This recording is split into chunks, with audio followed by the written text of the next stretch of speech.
Shalom, selamat malam saudara-saudara. Bersama lagi kita merenungkan firman Tuhan pada malam hari ini dengan judul Bagaimanakah kita mengetahui kebenaran sesuatu? Mari kita berdoa. Bapa kami di surga, bersamalah dengan kami melalui Roh-Mu Kudus ketika kami merenungkan firman-Mu. Di dalam nama Yesus Kristus kami sudah berdoa. Amin. Ayat renungan malam ini diambil dari Yohanes pasal 15 ayat 26. Firman Tuhan berkata, "Jikalau penghibur yang akan kuutus dari Bapa datang, yaitu Roh kebenaran yang keluar dari Bapa, ia akan bersaksi tentang aku." Gunung Egmont yang terdapat di dataran Taranaki di Selandia Baru Utara menjulang berbentuk kerucut yang sempurna. Beberapa abad lalu, laharnya mengalir merata ke kaki gunung tersebut yang membuatnya simetris dengan tingginya. Egmont dan Fujiyama-nya di Jepang berimbang keindahannya pada saat ditutupi salju. Tetapi inilah suatu kelebihan Gunung Egmont. Rintangan terakhir terletak di antara orang tahu segalanya dan pengetahuan mutlak tentang gunung tersebut. Menganalisis, mengukur, yang memberikan begitu banyak pengetahuan, lalu berhenti. Suatu garis batas memisahkan kebenaran tentang Gunung Egmont dari kebenaran gunung tersebut. Seorang ilmuwan mungkin akan menggambarkan, memperbincangkan, mentabulasi, serta menguji dan mengisi pikirannya dengan data yang tidak berkesudahan. Itulah pengetahuan tentang gunung tersebut. Tetapi hanya bila gunung itu sendiri dengan ukurannya, keindahannya dan kesempurnaannya memberi dampak atas seorang dapat mengetahui dari halnya. Ahli teologi, para penyelidik Alkitab, ahli arkeologi, sejarawan memenuhi bukunya dengan kebenaran tentang Alkitab. Tetapi hanya kebenaran diri dampak Alkitab terhadap seseorang yang dapat mengubah hidupnya atau dapat membawa kabar keselamatan.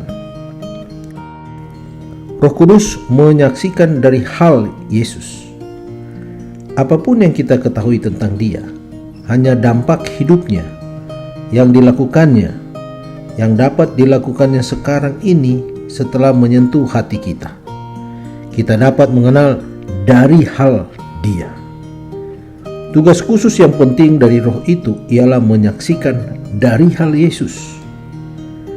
Apabila guru surgawi itu memilih pengetahuan yang perlu dan yang tidak perlu bagi kita, serta menjabarkannya dan menanamkannya ke dalam hati kita, barulah Yesus dapat menggunakannya untuk menyelamatkan kita.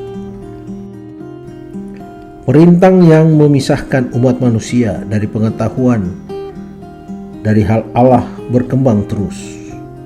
Dari manakah kita mengetahui bahwa Allah mendengar doa kita? Bagaimanakah kita dapat memastikan bahwa itu benar atau tidak? Saudara, umat manusia bersusah payah untuk mengetahui bahwa Allah pasti memihak dia.